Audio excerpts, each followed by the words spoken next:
All right. Hi. Good. Super. All right, I know some of you I don't. I'm Mr. Camaris. I'm the social studies teacher. Again, we have a guest speaker today, Mr. Wael Abbas. No? All right, good enough? All right. He is here from Egypt. He is an international journalist and blogger. He's going to tell you a little bit. I know some of you in your classes have looked at Egypt and kind of Arab Spring and kind of the revolution that kind of started there last year. And it's still going on. He might even tell you about some of the things that have happened recently in this last week that are happening there currently. I told him how you guys are such great students, so please give him your full attention. And he will be taking questions near the end. So as you're listening, please think about what are some things you may want to ask. Okay? So.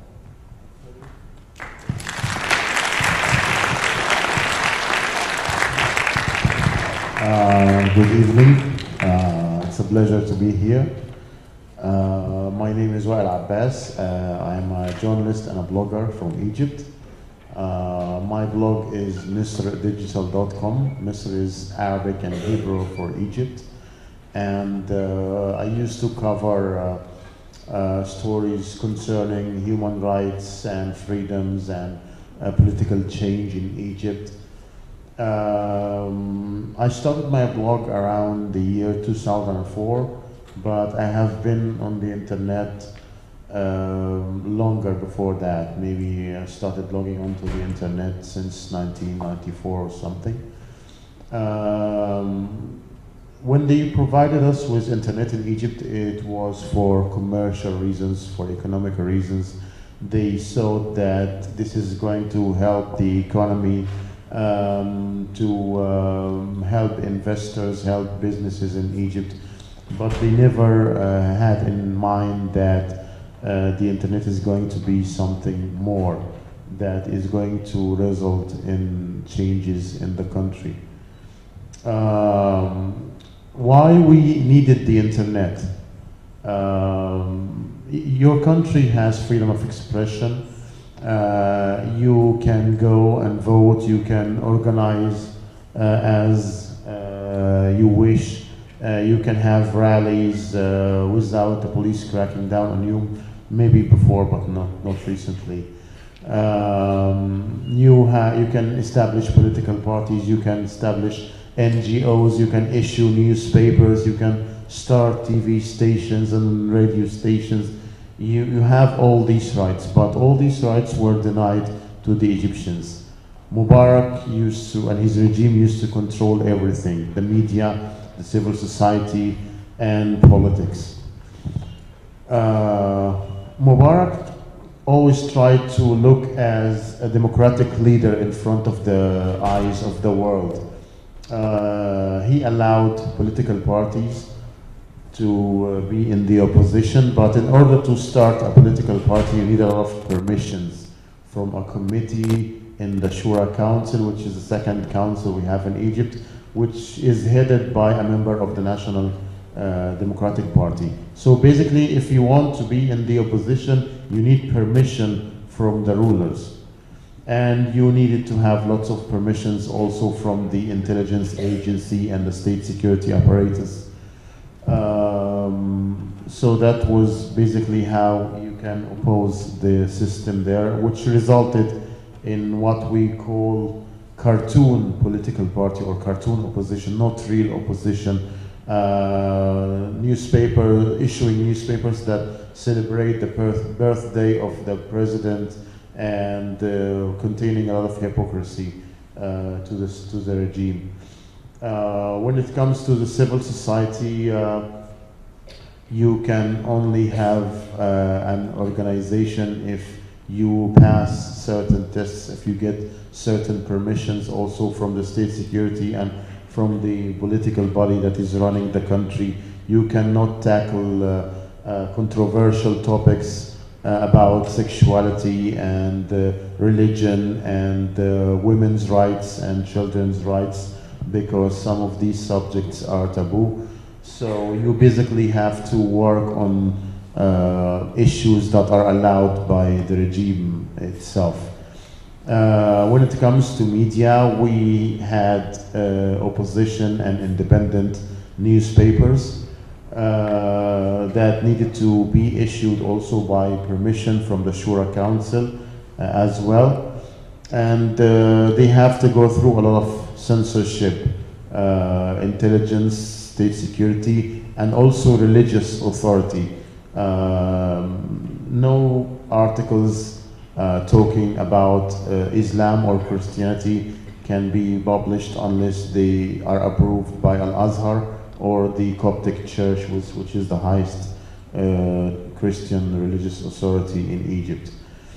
So the media was not really that free. When it comes to broadcasting, we have a funny law. We used to have a funny law, and we still have it, unfortunately, until now. I don't know why didn't they remove it. It's called the Radio and TV Union Law, which claims that the state owns the airwaves. Can you imagine that? And you are not allowed to start a TV station or a radio station unless you have a permission, and if you did so against their will, it's a crime against national security, and it's always denied unless they have like 60% of the shares and you abide by the rules. You can have a satellite channel. This is the only thing that is allowed, but this requires a lot of money. This requires you to pay them a lot of money and a lot of your advertising, the advertising that you get. And you have to abide also by their rules. No controversial topics, religion, sex, women's rights, stuff like that. So, as you can see, we were living under a very controlled system, and the only way to get out, to communicate with each other, to be able to organize was through the internet. We discovered the internet. We discovered that there is a possibility to talk to one another on the internet, to discuss any topic freely on the internet.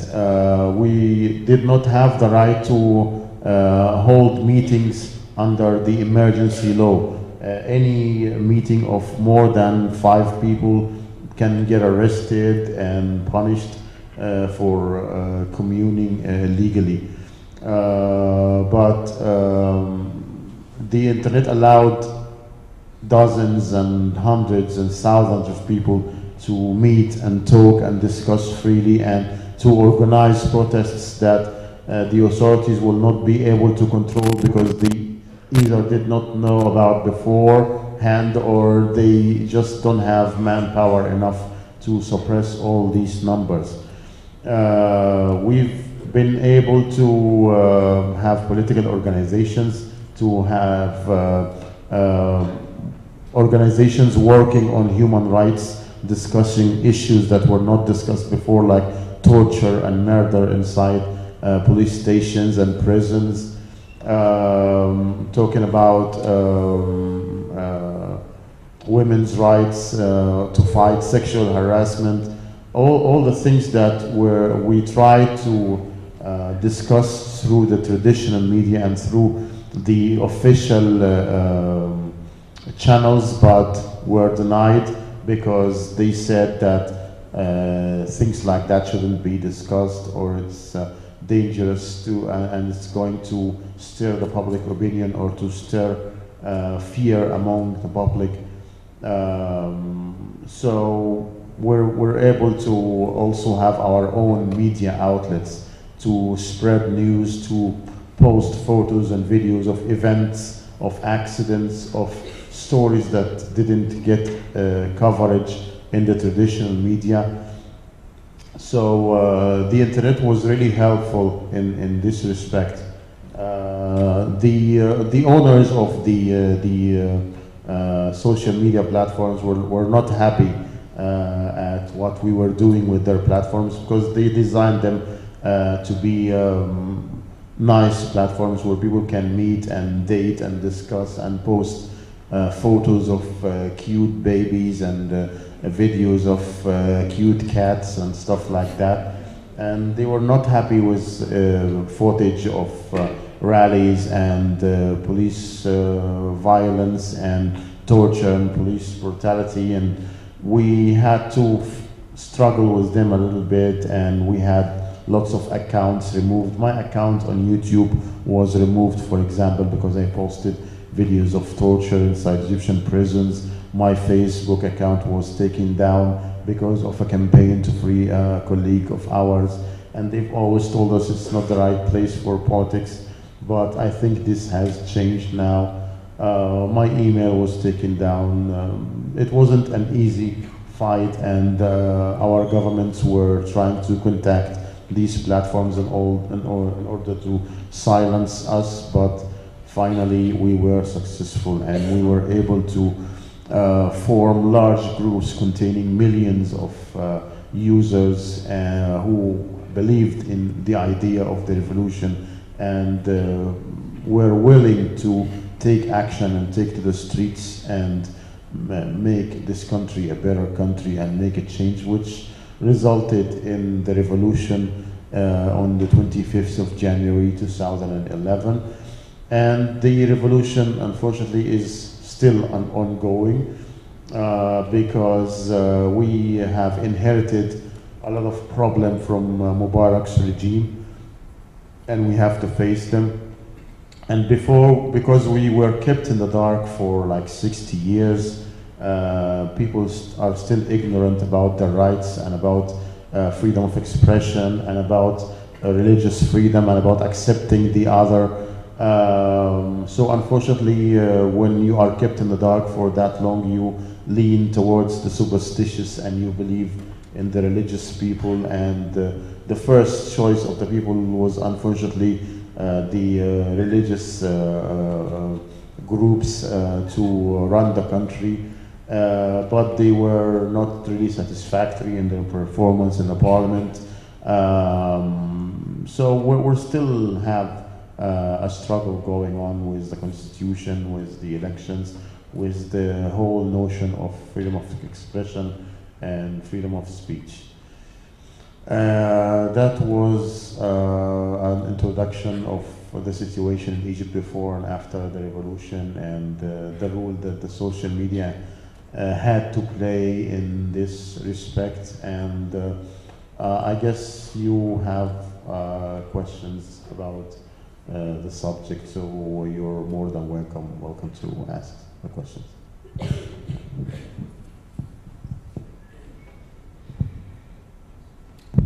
Yes. Did people try to take down your blog site when you created it?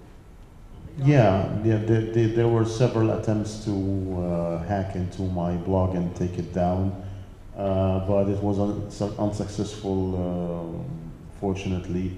And the French company that provide me with the service have upgraded their servers, and they said that my blog is more than welcome there, and they will do their best to protect it. And as I told you before, they tried to take down my YouTube account, filing lots of reports that I'm posting material that is not in compliance with their terms of service. Same thing happened with Facebook, with my account, my email account on Yahoo. But I still go on.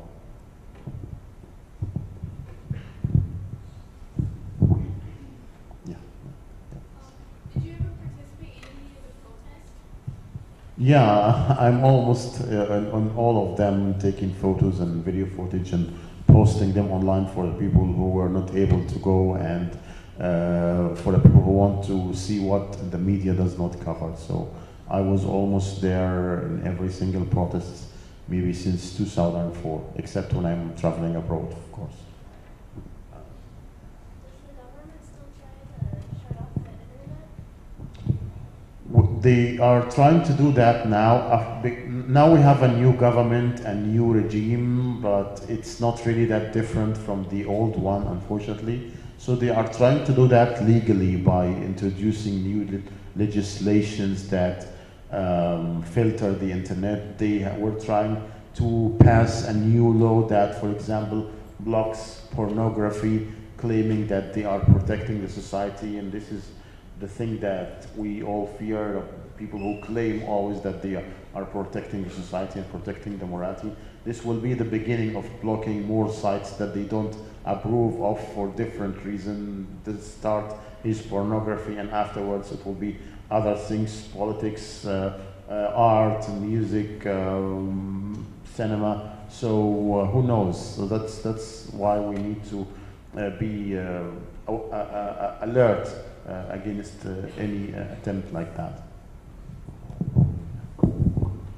I don't want to sound rude or anything, but how do you feel being in a country that had presidents 40 years ago? Wow.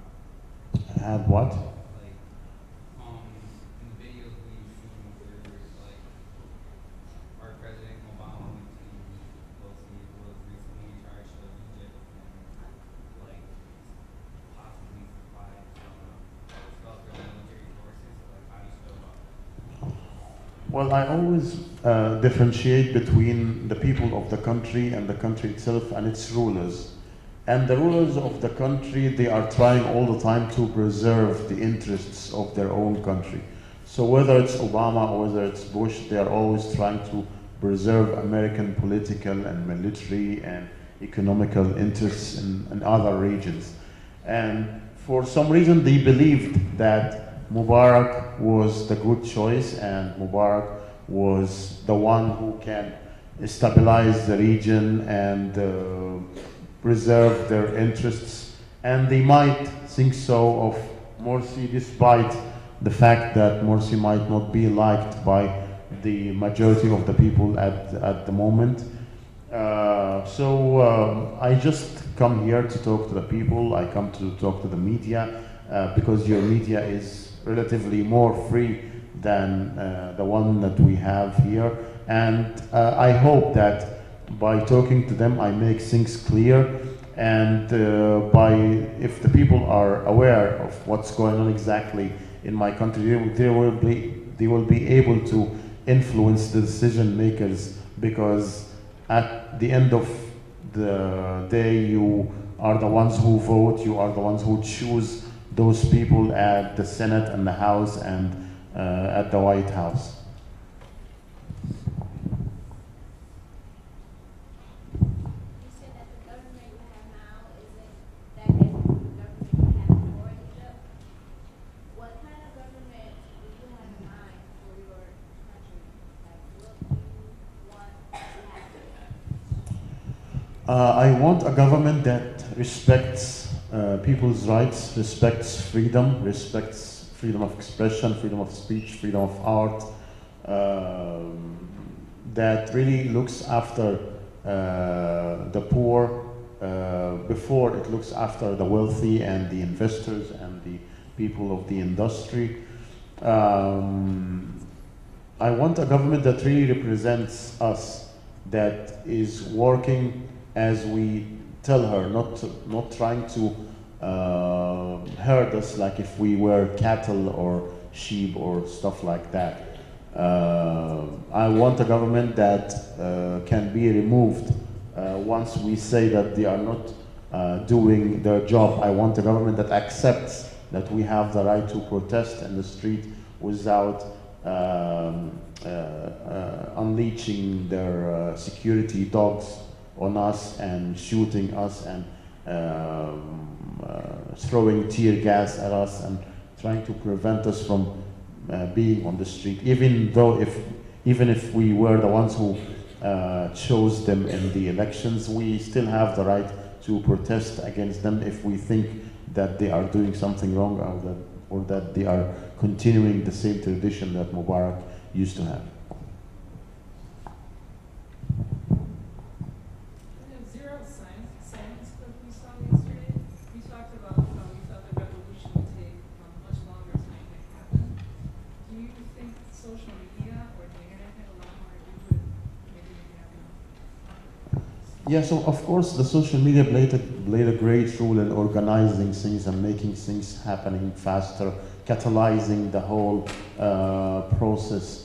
But what I meant in that movie was that we needed more time for the people themselves to absorb the concepts of human rights, the concept of freedom, the concept of accepting the other, tolerance, accepting the discussion of taboo issues and taboo topics, because when the society is living under a patriarchal system for a long time, it becomes conservative in its nature, and it doesn't accept new ideas and doesn't accept change easily, even if it happened.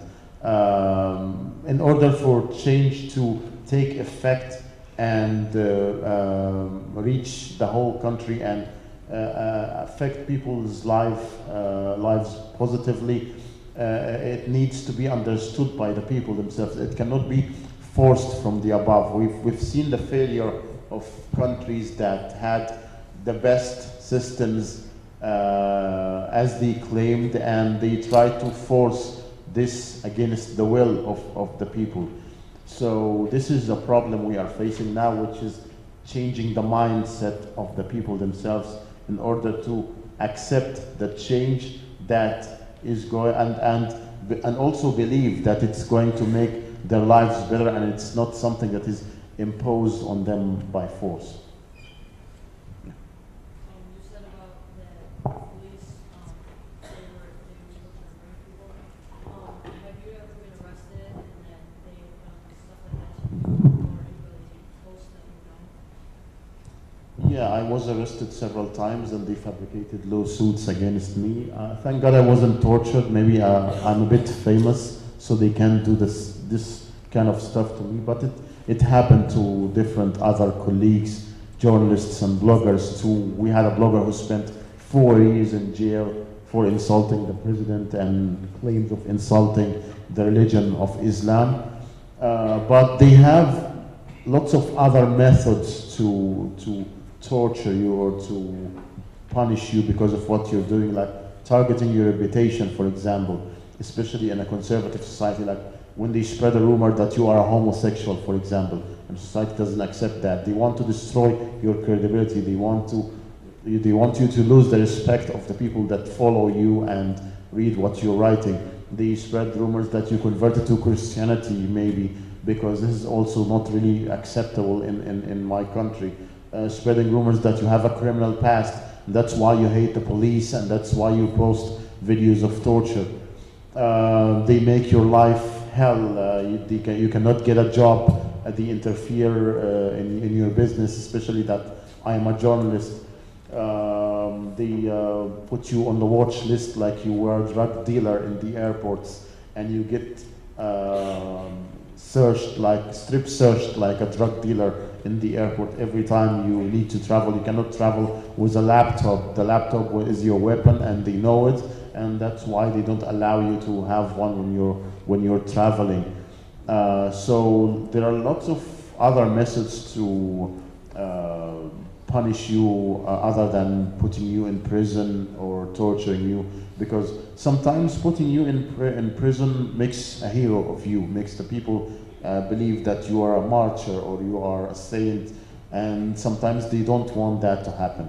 They don't want you to be that important to the people.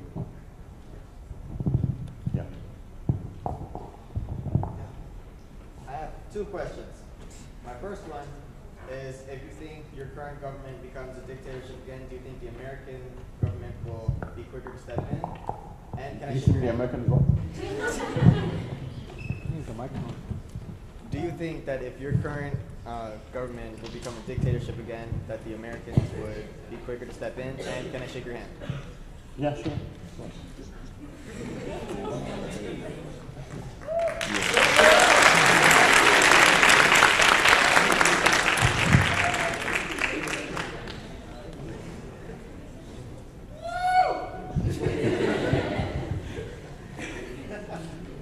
Are you a working, a paid journalist for an organization, or did you start out as a citizen blogger, or what's your career path?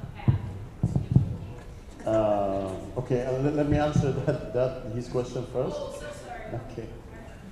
It is always easy to for a ruler of Egypt to become a dictator if there is not a constitution that prevents him and laws that prevents him from taking powers into his hands. And we cannot only depend on promises that he's going to be a good guy. Morsi has already acquired the executive, legislative, and recently the judiciary power. These powers were not even in the hands of Hitler. Hitler had only the executive and legislative power, and even Hitler acquired these powers by elections. He won by a majority of like 85%. Morsi did not even get that majority. He got like 50-something%. So we cannot really accept that, especially after we have removed a dictator.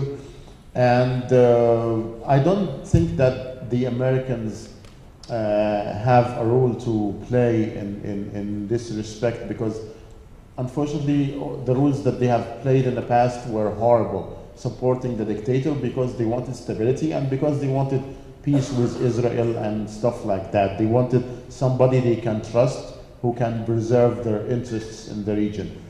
But what the Americans can really do is to abstain from supporting a dictator morally and financially and politically, because their interests lie really in the hands of the Egyptians, not the people themselves, not the ruler of the country, not necessarily talking about Egypt, also talking about all the countries of the world. They should put their faith in the people themselves, not the rulers, because the rulers change and can be imposed no matter if they are loyal to the American administration or not. Sorry, about your question. I used to be a professional journalist. I worked for the German news agency. I worked for some Egyptian local dailies and weeklies. I even wrote for the Washington Post and Slate magazine here in the United States. But currently, I'm a freelancer. Not really by choice, but I'm kind of a hated person because I'm critical of the media scene in our region in general. I always criticize editors-in-chiefs and TV broadcasters and stuff like that. So it's not easy for a guy like me to get a job. So I work mainly in social media consulting. I give training and lectures. I sometimes work like a translator, interpreter, fixer for foreign journalists when they come to Egypt. It's not really a steady thing. I don't get steady money, but I'm still surviving. I still have my own stuff online. I'm keen on having all my stuff online provided by free services. Like I don't pay for my blog, I don't pay for my YouTube account or Facebook or anything. I don't have my own server because I wanted to draw an example that can be followed easily. I don't want anybody to abstain from being a blogger or being an activist because they don't have enough money to buy a .com or to buy a space on the internet. They can just use the services available for free online and they can do their work there. Yeah. Over the years, the last 20 or 30 years, a lot of these Egyptian leaders, Egyptian regimes like Ms. Hosni Mubarak and Saddam Hussein become wealthy over the years. What kind of financial restraints do they put against these people for them to get so much money and overtake the government? What do you mean? You mean the revolutions, or what do you? Yeah, how do they gain so much wealth Okay. in their regime? And how do the people, why are the people so poor and they're so wealthy? Because they control all the resources, they control the income, they control the budget, and nobody asks them any questions about the money that they are taking and the money that they are spending. They are working in illegal stuff. Our president, Hosni Mubarak, was, for example, an arms dealer. And he used to provide arms, for example, to the people in Rwanda and Burundi during the civil war. And he controlled a lot of natural resources that we've never heard about before, like gold mines, like oil, like the Suez Canal. The money is not transparently being, we're not being told transparently how is the money being spent, how much is coming and how much is going to the government, and how much, until now we don't know how much the army, for example, takes from our budget, how much the Ministry of Interior is taking from our budget. All we know is that the Ministry of Health is suffering, the Ministry of Education is suffering, and those people are getting more money than all the services that are getting in Egypt. So if you don't have a system that watches and monitors and displays transparently how things are working, of course you can always steal money without anybody noticing and impoverish the people. We've discovered, for example, during the trials after the revolution, that the Minister of Interior was getting a percentage of the prices of the car licenses, the newly introduced car licenses of each car in Egypt. We have millions of cars in Egypt, so you can imagine how much this guy was making and who is allowing them, and in return of what. So this is the stuff that we discovered. There are lots of stuff we haven't even discovered yet. Do you think that sometimes people in America take for granted the freedom they have? Yeah, yeah, yeah. This is something that I wanted to warn you against. Don't take it for granted, because it might not last. It might be taken away from you. And President Bush was trying to do something similar. Was trying to make the people fear terrorism and foreign attacks and make them paranoid that they are going to give away or ignore the rights that they have in exchange for security. The only guarantee for security is that you have your freedom. That's what I believe in, and that's what I'm working on in my country. Sorry? You know how when you go to protest meetings, whatever, you know how they throw tear gas or they shoot people? Yeah. Have you ever like been shot or seen somebody get shot? How did you feel? I was lucky. I was never shot or injured during the protest. I was beaten, of course. I've inhaled lots of tear gas and stuff like that, but have seen people getting killed right in front of me and beside me. I've seen people bleeding. I've seen gunshot wounds. I've seen people bleeding from their lungs because they cannot tolerate the gas and stuff like that. And it feels horrible, of course, that you are oppressed in this manner.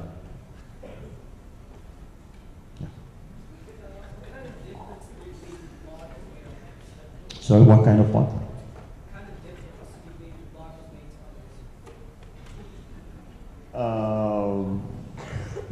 Well, I can say what I was trying to do, and I leave it for the people to say if they benefited or their lives changed because of my blog. I try to tell people what their rights are. That it is not right for a police officer to slap you on the back of the head, and that you have the right to express yourself, and you have the right to have the sexual tendency that you want, and you can say your opinion out loud without fearing anybody, and you are entitled to a job, and you are entitled to a life that is respectable, and you are entitled to services by the government. But the things that I focused on more was enlightening people about their rights, their freedoms, because this is something that was always ignored in our country on purpose. People were denied their rights they had to do stuff in the dark. Like, for example, homosexuals in my country, they were never open about this because it might get them into trouble and it might get them in jail too. But after the blogging phenomena appeared in Egypt, we started having homosexual bloggers blogging about their lives and the problems that they are facing. And they were talking about this subject openly, and people started realizing that there are others who are living in our society and we never heard about them before. Religious minorities too, Baha'is, Shi'is, people who belong to Jehovah's Witnesses church.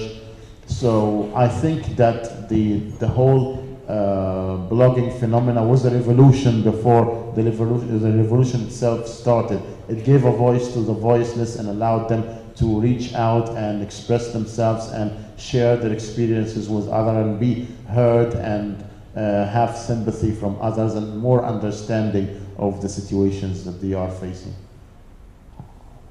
Yeah. What kind of kid were you in high school? Like, if somebody like took your buffet and been like, "Hey man, stop this out right now," what kind of person would you have been? What kind of person was I? I don't know.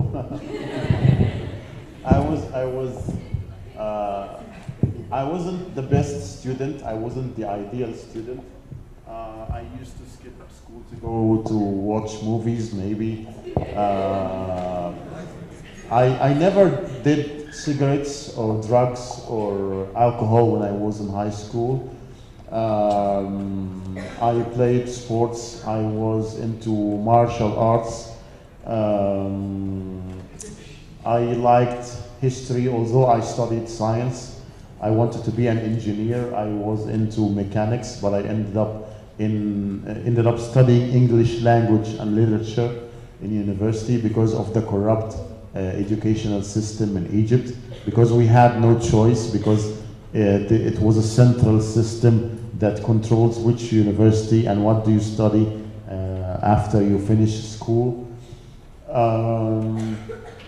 I wasn't really into politics, but I was interested in politics all the time. I was reading newspapers, trying to figure out how this country is going and trying to compare it with other countries, free countries around us in the world, and how different are we.